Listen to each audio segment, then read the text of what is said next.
Welcome back to the Lanterne Rouge Cycling Podcast with Benji Naesen. This is the Tour de Suisse Stage 8, the final stage recap from Andermatt to Andermatt. I think it's like the reverse of the stage they did yesterday, not sure entirely. They do like a cobbled climb. It's actually very beautiful. The last climb is the big one of the day, the San Gottardo Pass, 12Ks, 7.5%, and cobbles for a lot of it, but not nasty ones. The descent off that is the descent style finish is non-technical. Big highway, beautiful paved surface, not too many turns, and then it's a flat, sort of false flat descent, quick run into town with a cobbled style finish. So reminder of the GC standings going into the stage. Richard Carapaz 17 seconds ahead of his South American compatriot Rigoberto Uran, who had a great TT yesterday. Alaphilippe went home for the birth of his child tomorrow. So Schachmann was in third on GC at a minute 07. Fulsang knocking on the door 1:15. Woods all the way back at 3:10, and then the rest are way too far back. Don't care. So the question was, would EF be able to try something? When would they try something? When's the best place? As well as, I guess, the battle for third between Schachmann and Fulsang, and who would take the stage. But there was a break, and Hermann Pernsteiner looking good once again, Benji. Yes, indeed. Hermann Pernsteiner, not exactly in the early breakaway, because they started off with attacks on the first kilometer of the day, the Oberall Pass. I hope I pronounced that correctly. We've got Devenijn, Spoel, Soler, Freile, Duby, and Kro Andersen. They're attacking a move by Benoot, Kung, and Leknesund after that. So that would mean 3 riders of DSM in the breakaway if this group would form. And that actually happened, because on that first climb, those were the riders that were off. Went into the descent to the Luc Manius Pass again. And on that climb, we saw the move from the peloton by the legend himself, Nils Peters, Pernsteiner, of course. Hermann Pernsteiner looking really good. Nils Peters there as well. Mauri van Zevenand as well in that move. 3 riders trying to bridge up towards the front of the race. And at the front, I think Antonio Nibali was fighting with De La Cruz and Samiche for KOM points on this stage. From what I think, De La Cruz actually took that, but I'm not 100% sure of that at the moment. But anyway, that breakaway eventually completely formed after that Lukmanir pass into the descent, and we started the last climb with a proper group, 1 minute only on the peloton, because Ineos was taking relative control, but also EF early on in the stage was pacing in the peloton. So I don't know, they missed out going in the breakaway, or what do you think? Yeah, I was gonna ask you that. Were you surprised they didn't get Paulus in the break? Paulus is their main man, their best climber after Uran, and I guess they got 2 options. The problem is the valley before the last climb. It's so long, and you can't really. I don't think you can realistically try anything there, because all you're going to have happen is Dennis is going to mow you down in that valley. Bissiger? So, yeah, Bissiger. You can try. I mean, I don't know if Is he good enough to get over the climbs? Well, yeah, did he get over the Lukmanir pass? Yeah. I don't know how quickly they did them. It was tough with the team EF had, to be honest. The Ineos team, Dunbar, Dennis, Sivakov. For Carapaz, Sivakov was before Dennis today. But before we get to the final climb, mention our show partner, Lacole. They produce performance cycling apparel. If you want to get yourself some summer kit, it's not too late. They've got the new Monte Grappa collection that's just dropped. They've got Pro Air jersey as part of that, lightweight jersey if you like climbing the mountains in summer, and there's the full collection including base layers, etc., men and women's. So if you want to check that out, they support the podcast, and maybe get some of that kit before the Tour de France rolls around. But Benji, this final climb was all about that. It was basically Pernsteiner clear and Ineos pacing with first Sivakov, then Dennis. What did you think the play should have been for EF at that point? They got Paulus in that group with Carapaz, only a 17-second buffer. Do you try on the climb? Do you try and get rid of Dunbar, or do you just wait for one big effort on the descent? I think the best way to do it is to try and isolate Carapaz as much as possible. I don't think it's going to be easy. We know that Dennis hasn't been up to speed or up to his usual mountain form like last year in the Giro, for example. So we know that he's going to drop rather early, and that indeed Dunbar is the one you need to take care of. Now, Dunbar has been looking on the level of Paulus for me, this Swiss. So I wasn't thinking that Paulus was really going to put Dunbar in danger, and that's where the issue lies, I think.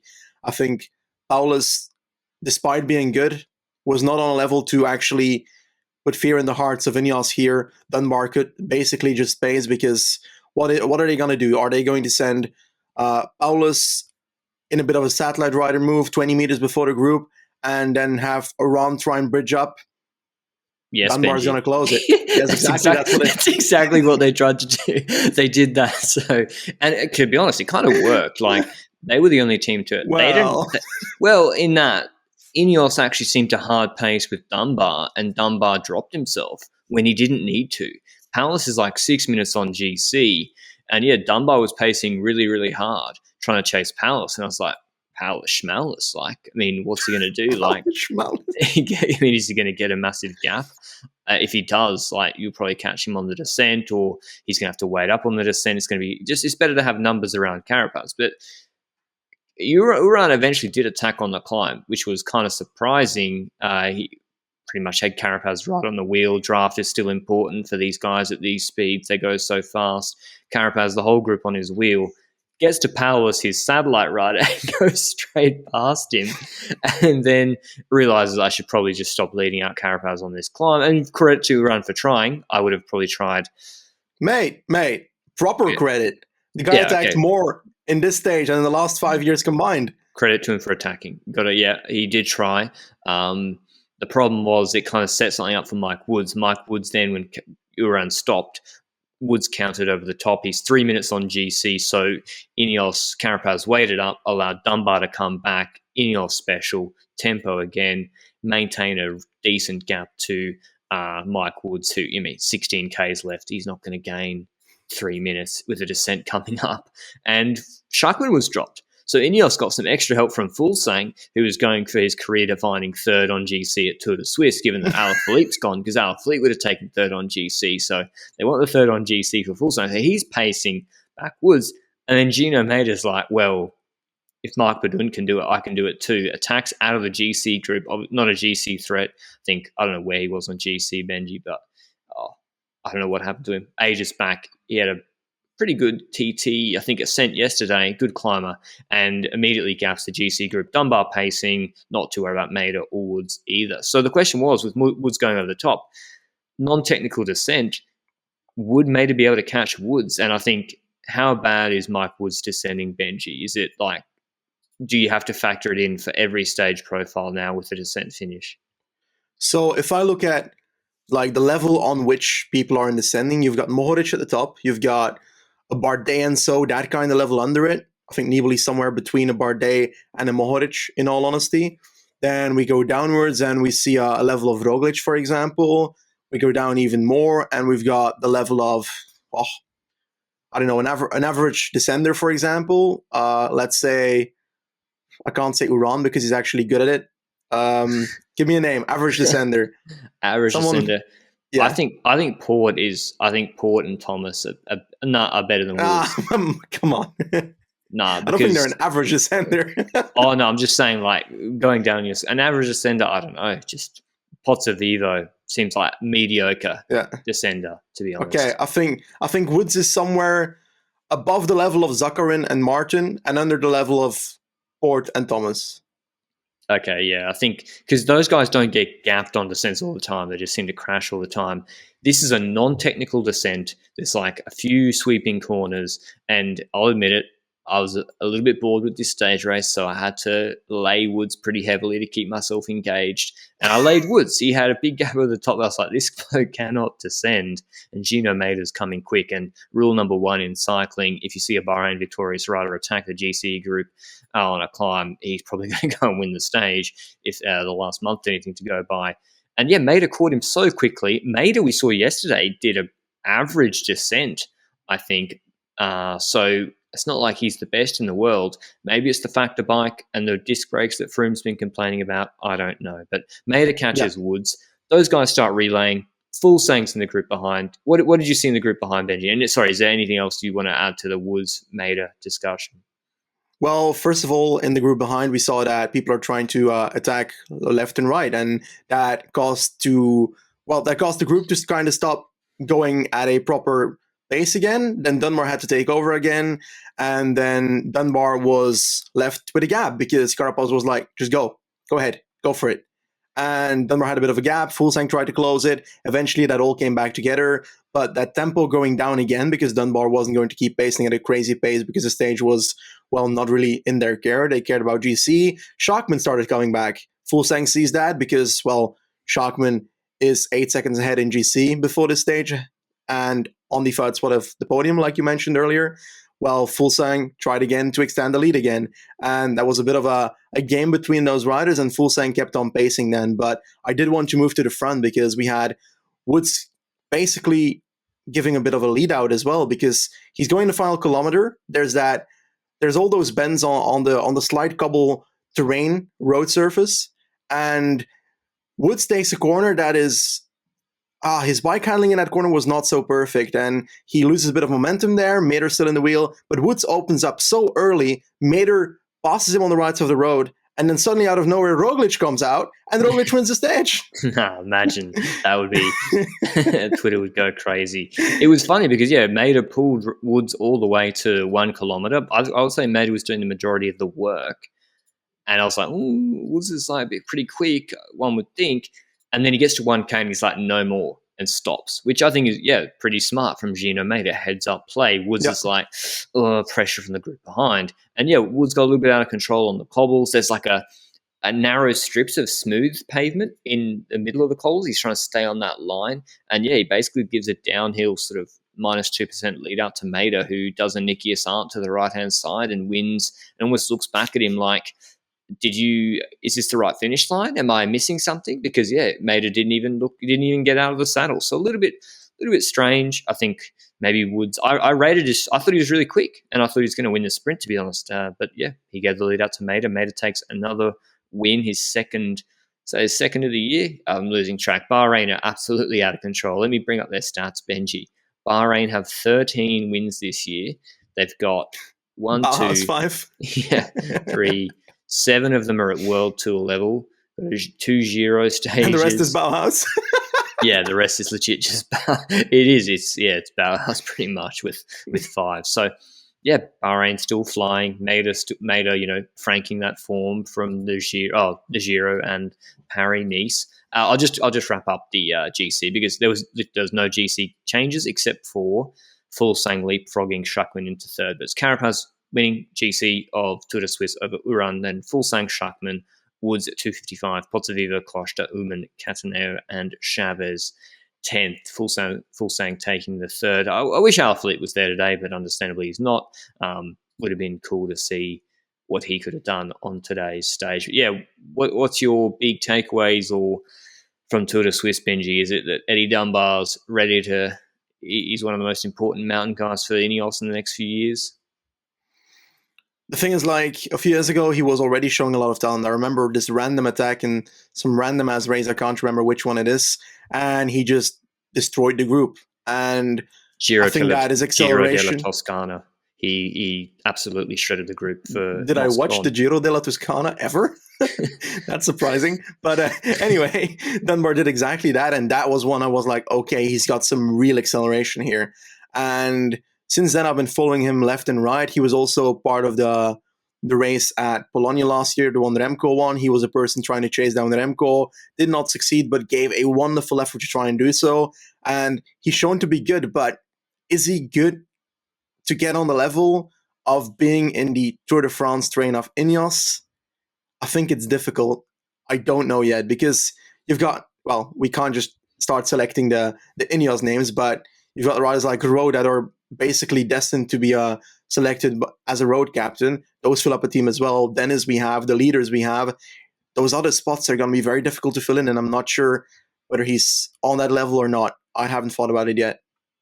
I don't know, because Kwiatkowski, I think Ineos, Mountain Train at the Tour. I guess Carapaz and Porter, that mountain train for Geraint Thomas, if they're saying is to be believed. What about Mike Woods? Speaking of the Tour, Benji, you've watched Tour de Suisse now. I guess some of our concerns have been confirmed regarding him as a GC rider, that his TT is atrocious, and the descending's a problem as well. He's a great puncher, great uphilly finishes, almost as good as Roglic and Pogačar sometimes, but they're also there taking those bonus seconds. Is it plausible that he can really go for top 5 on GC at the Tour. I don't believe so. I don't think that Woods has the abilities to do so. I don't think anyone on Israel Startup Nation has the abilities to do so. They're either lacking time trial, they're either lacking form. It's not looking good when it comes to GC there. I genuinely say if I was Israel Startup Nations like Rick Verbrugge, I'd say, well, we're going for stages with Woods, Martin in the breakaway, because that's actually possible. They can get multiple stage wins if they do so, because Woods is definitely strong enough to do that, but is he strong enough to win? Well, top 5? No, because his time trial is just not good enough. Like, we can talk about the Van to Descent, but I think the Van to Descent is not necessarily the most technical one, which means that I'm still like, they're probably going to be relatively all right in that descent. But in terms of time trialing, that's the biggest issue here. I think that that's unovercomable, and I think that therefore the best way to do is just go for stages, multiple ones. Make it like the tour where Yates did that you reminded me of last week off camera. Yeah, Yates and Trentin, and it really sticks out in my mind in the 2019 Tour de France. I think that was really memorable. And I just think Dan Martin and Mike Woods in breakaways would be absolutely lethal. Like those two can drop anybody on a climb that's typically in a break, except maybe it's them against Mark Padun and Gino Maida. Now that is some serious battles. Yeah. In a break if that happens. But might they not be like requested to ride for GC leader Greipel? Or Chris Froome. I don't know. Well, Israel Startup Nation put out a tweet yesterday asking for us, or not us, people to select their Tour de France team. So maybe you can give them feedback on that as to what you think their team should be and the strategy of that. Speaking of other riders, Belgian Benji Naesen, he's gone for GC here, it seems. He got in the break today. He wasn't good enough to say Pernsteiner stayed away and no one chased. He wouldn't have won because Pernsteiner was a better climber today. He's finished in GC 15th, 9 minutes 22 back. He has 3 wins. DSM have 1 win this year. His best result was Strade in 2018, where he won a stage in Paris last year. What do you think is the actual optimal race program for Tej Benoot? Because going for top 10 on GC at Tour de Suisse, to me, for a team that's not winning much, doesn't seem to be the best way of using him. I agree, but then again, he did top 5 Paris this year, and that's like still a good result, despite the competition of Roglic there not being exactly amazing. And well, Roglic is not even in the top 5 of that GC, so technically Roglic was the best rider there, so he would have ended 6th if Roglic didn't crash. But all in all, I think Benoot can go for GC, but is it worth it? That is a real question. That's the question you're asking, and I think I'd rather see him try and go for stages every single mountain stage and try and do a Padun, for example. He's not as good in my opinion, but he definitely got talent, and he's got a team that is good at breakaway riders. Well, that sentence makes no sense, but his team is good at doing breakaways. We saw it at the Tour last year. They did it with Hirschi, entire 4-man squads in the breakaway for them, trying to set things up for one rider. And Pedersen, if they do so for Benoot as well, then I think that there's definitely a possibility there. The problem is that he's also kind of on the edge of being the best in the breakaway when he's in them. And he's always like second or third in that breakaway group that is left. And there's always one person that is better recently, and that's a bit of a problem. I think if you're not going to, his TT's bad, like straight up, it's just bad. Like 40, if he's going for GC at Paris, he came 47th in the TT there, which is a little bit rolly, should sort of suit him. Then Tour de Suisse 67th in the first TT, 30th in the second TT, bearing in mind that in the second TT there's a lot of people not trying. Maybe he wasn't. So if you're not going to improve your TT, then Paris is good for guys with there's one proper mountain stage 7. Having a good TT kind of helps. That's why Schachmann did so well, and Vlasov had a better TT. Same with Yoni Zagiro. He should be doing GC races that, if he's going to go for GC where the TT isn't as important, or where it's short, or whatever. There's not going to be big time gaps. So, yeah, I think that's something to bear in mind. His career is kind of stalling a little bit for a guy that came 5th in the Tour of Flanders at 21 years old 6 years ago and won Strade. It's strange. He didn't even do Strade this year, so Yep. Maybe he's been injured. I don't know. Just something to think about. It's something I'm trying to think more about is teams and riders, especially with Tour of Slovenia, Belgium Tour. Where are they sending the riders, and why are they not getting as many wins as you think with the class they have? But Tour de Suisse wrapped up. We'll move on to Tour of Slovenia now. If you're listening on podcast players, wait. I've got one small thing before we end. At the start of the podcast, I mentioned that De La Cruz won KOM. That's not the case. Apparently, Woods at the end of San Gotardo climb had accidentally sprinted to the same points in total as De La Cruz and Samitier, and somehow he won it. So I'm not sure why he won it, but he's basically on same points in 1 KOM off Tour de Suisse. So I wanted to correct that. There we go. All right, we should maybe re-record the whole pod now. But yeah, congrats to Mike Woods. And Benji's just trying to stop me having my pre-Tour de France break. But yeah, if you're watching on YouTube, check out the separate video with Tour of Slovenia highlights, and we'll continue with that now.